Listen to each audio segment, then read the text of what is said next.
Hello guys, welcome to Pronouncist, your pronunciation guide. Today we will learn how to pronounce the word shown on the screen, GAUZE.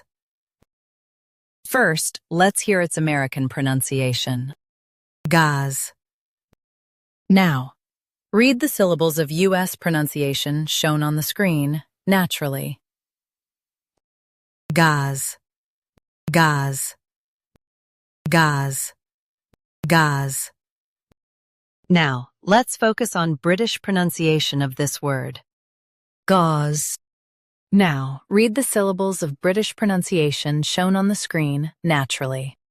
Gauze, gauze, gauze, gauze. In US, say gauze. In UK, it's gauze. Keep it soft. Gauze, gauze. Practice repeatedly and you'll soon be able to say this word perfectly. The best way to practice is to repeat the syllable multiple times. The meaning of the word is a thin fabric. Try repeating this word several times to improve your pronunciation.